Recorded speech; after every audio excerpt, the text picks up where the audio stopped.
Hello दोस्तों, welcome back to my channel. यदि आप है बीपीएससी शिक्षक बाहरी 2023 का एस्पिरेंट तो आप सभी का बहुत बहुत स्वागत है हमारे इस वीडियो में। आज के इस वीडियो में हम लोग बात कर रहे हैं बीपीएससी सामान्य अध्ययन के उस बुक की जिसको आईएएस रंजीत कुमार सर के दिशा निर्देशन में लिखा गया है।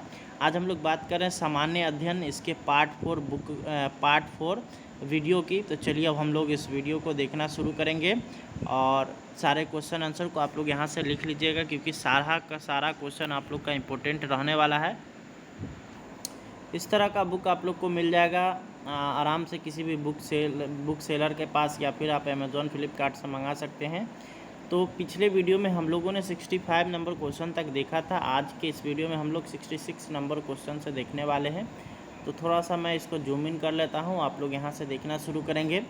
यहाँ पे 66 नंबर पे है प्रकाश का रंग निर्धारित होता है, इसके लिए क्या है।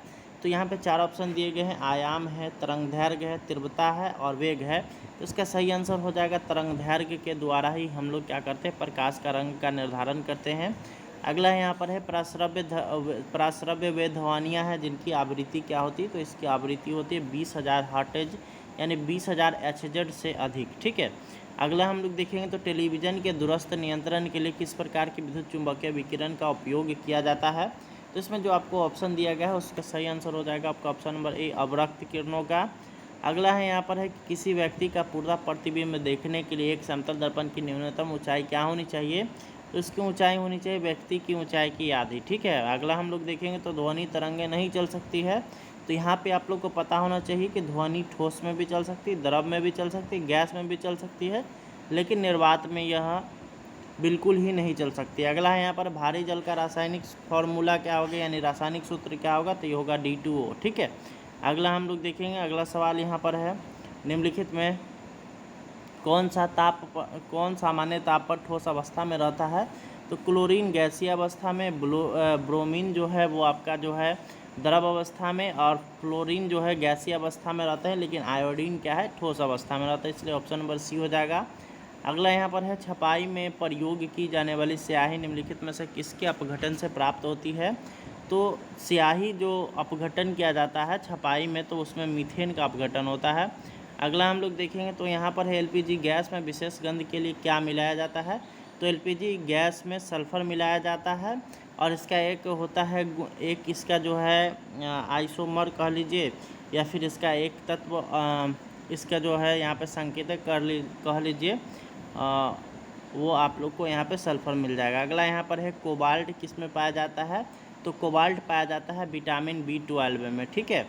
अगले सवाल की तरफ हम लोग चलेंगे। यहाँ पर अगला सवाल हम लोग का आता है, यहाँ पर है समुद्र का पानी नमकीन क्यों होता है। तो यहाँ पे देख लीजिए, समुद्र का पानी नमकीन क्यों होता है। तो इसके सही आंसर हो जाएगा ऑप्शन नंबर बी, नदी का जल अवसाद के साथ समुद्र में मिलता है, इसलिए यह नमकीन होता चला जाता है। अगला यहाँ पर देखेंगे तो किसमें अम्ल एवं क्षार दोनों के गुण पाए जाते हैं। तो उभयधर्मी जो भी पदार्थ होते हैं उनमें जो है यहाँ पे अम्ल और क्षार दोनों के गुण पाए जाते हैं।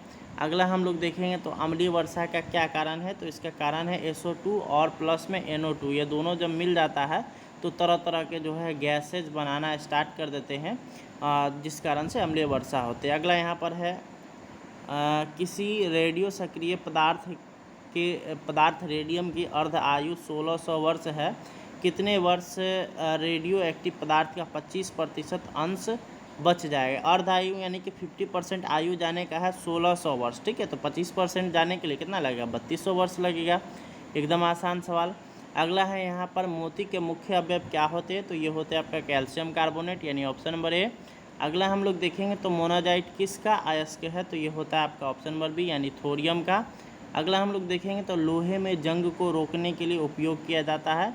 तो लोहे में जंग को रोकने के लिए किसका उपयोग किया जाता है। तो याद रखिएगा इसमें जिंक का उपयोग होता है। ठीक है।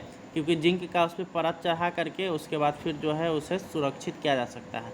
अगला है कोबाल्ट 60 आमतौर पर विकिरण चिकित्सा में प्रयुक्त होता है, क्योंकि यह उत्सर्जित करता है।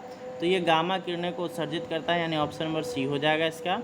अगला हम लोग देखेंगे तो सूखी बर्फ़ क्या है। तो ये होता है ठोस कार्बन डाइऑक्साइड, यानी ऑप्शन नंबर डी।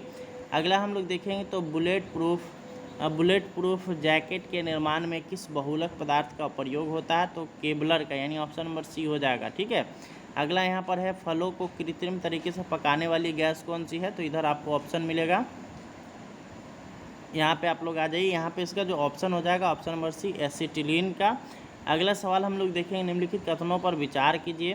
पहला है अग्निशामकों में खाने का सोडा यानी बेकिंग सोडा का प्रयोग में लाया जाता है, तो ये सही कथन है। उसके बाद अगला है शीशे के उत्पादन में बिना बुझा हुआ चूने का प्रयोग लाया जाता है, ये भी सही कथन है।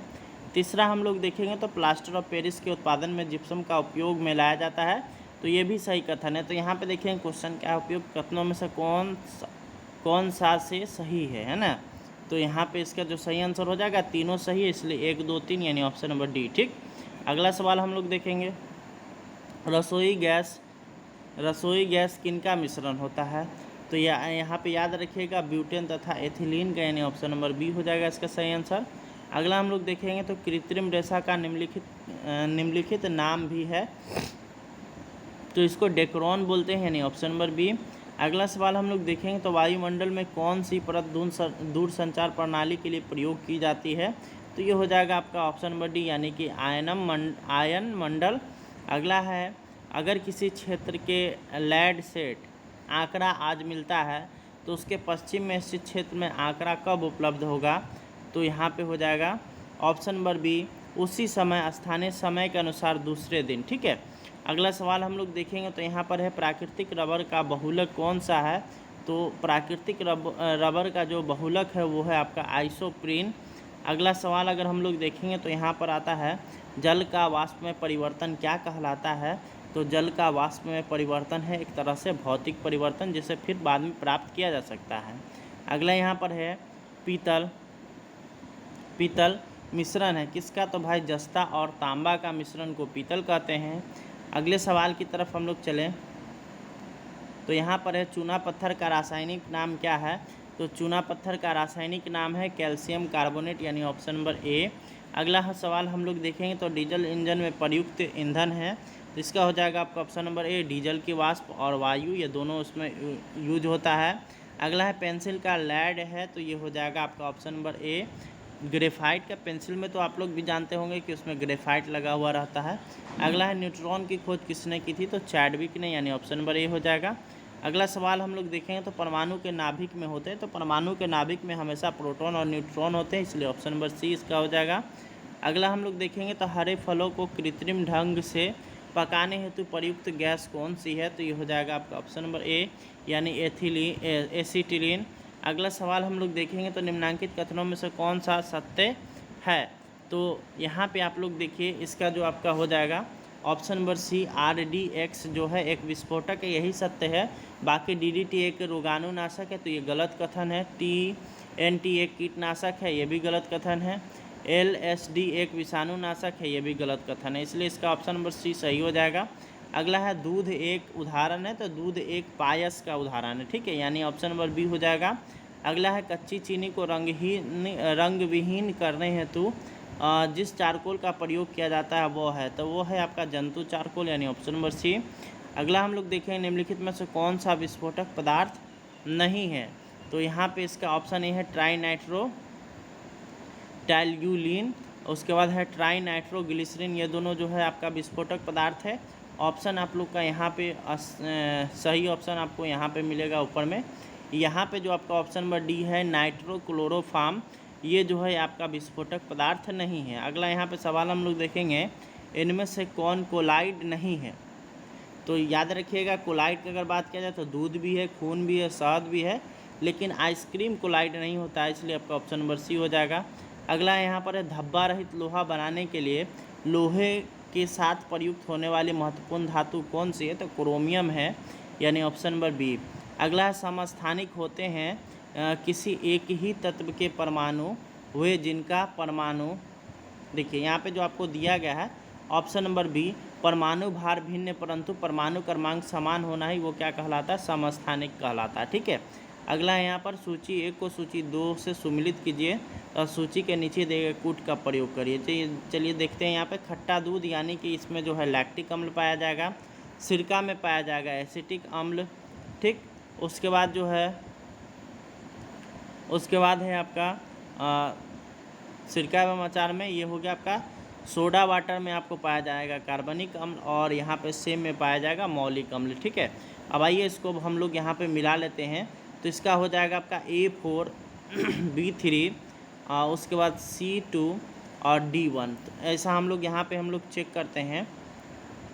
तो ये आपको मिलेगा ऑप्शन नंबर सी में A4B3C2 और D1 यहाँ पे आपको मिल गया। अगला हम लोग देखेंगे तो वह रेडियो समस्थानिक जिसे शरीर के परिवहन तंत्र में खून के थक्का पता लगाने के लिए प्रयोग होता है, वो क्या कहलाता है? इसका सही आंसर हो जाएगा आपका ऑप्शन नंबर डी, सोडियम 24। अगला हम लोग सवाल देखेंगे तो वो है यहाँ पर, निम्नलिखित में से कौन सा रसायन फल को पकाने में सहायक होता है? तो इसका आपका सही आंसर हो जाएगा 110 का, वो होगा आपका ऑप्शन नंबर ए, यानी कि इफेथॉन है ना, यानी ऑप्शन नंबर ए। अगला सवाल हम लोग देखेंगे 111 नंबर पर, स्टेनलेस स्टील बनाने के लिए लोहे के साथ प्रयुक्त होने वाले महत्वपूर्ण धातु कौन सी? तो इसका ऑप्शन आपको ऊपर मिलेगा, यहाँ पे आप लोग आ जाइए। तो यहाँ पे आपको मिल जाएगा, इसका सही आंसर हो जाएगा क्रोमियम। ठीक है, नेक्स्ट अगला है, फल पकने के में सहायक हार्मोन कौन सा है? तो ये हो जाएगा आपका ऑप्शन नंबर सी, यानी एथिलीन। अगला, निम्नलिखित में से कौन एक अणुपरमाणु कण नहीं है? ठीक है, ये हो जाएगा आपका ड्यूट्रॉन। द्विपरमाणु का अणु है। ठीक है, एक परमाणु अणु नहीं है। अगला, निम्नलिखित में विश्व में कौन सर्वाधिक पाया जाने वाला तत्व है? तो नाइट्रोजन। ठीक, नाइट्रोजन दुनिया में सबसे ज़्यादा उपस्थित है। अगला है यहाँ पर, पॉलीथीन की थैली को नष्ट नहीं किया जा सकता है क्योंकि वे बनी होती हैं, तो वो हमेशा बनी होती है पॉलीमर से, और पॉलीमर को इस दुनिया से, अगर दुनिया में एक बार वो उत्पन्न हो गया तो उसे हटाना इम्पॉसिबल है। अगला यहाँ पर है, निम्नलिखित में से एक का जलीय घोल क्या है? तो यहाँ पे ये क्वेश्चन, यहाँ पे कुछ ना कुछ इसमें फॉल्ट है। एक का, तो यहाँ पे किसी भी तरह का कोई भी स्पष्ट नहीं है, इसलिए इस क्वेश्चन को हम लोग छोड़ेंगे। अगला हम लोग देखेंगे, सूची 1 को सूची 2 से सम्मिलित कीजिए तथा सूचियों के दिए गए कूट का प्रयोग करिए। देखिए, यहाँ पे आपको सूची दिया गया, हीरा क्या चीज़ है? तो हीरा एक कार्बनिक पदार्थ है, यानी A4 है। ठीक है, संगमरमर क्या है? तो कैल्शियम है, यानी B1 है। उसके बाद रेत क्या है? तो यह है सिलिकॉन, यानी C आपका 2 है, और D आपका हो गया 3। तो ऐसा हम लोग खोजेंगे तो यहाँ पे आपको मिलेगा A4 वाला, एक ही ऑप्शन A4। उसके बाद है B2, यहाँ पे देखना पड़ेगा इसको फिर से। यहाँ पे है A4, तो A4 हो गया, B आपका हो गया 1, B1, A4 B1, ये आपका यहाँ पे होगा ऑप्शन नंबर डी में। ठीक है, यानी ऑप्शन नंबर डी आपका इसका करेक्ट आंसर है। अगला यहाँ पर है, फोटोग्राफी में प्रयुक्त होने वाला हाइपो विलियन जलीय विलियन है। तो ये आपका हो जाएगा इसका 118 का, वो हो जाएगा आपका option number A, sodium thiosulphate का। ठीक है, नेक्स्ट अगला हम लोग देखेंगे तो 119वां नंबर है, जिसको हम लोग नेक्स्ट वीडियो में देखने वाले हैं। इस वीडियो में हम लोग 118वें नंबर प्रश्न तक ही देखेंगे। तो यह वीडियो आपको कैसा लगा कमेंट करके बताइए। अगर आपको वीडियो पसंद आया होगा तो इसको लाइक कर दें और अपने दोस्तों में ज़रूर शेयर कर दें, और चैनल पर नए हो तो इसको सब्सक्राइब ज़रूर कर लें। मिलेंगे नेक्स्ट वीडियो में, धन्यवाद।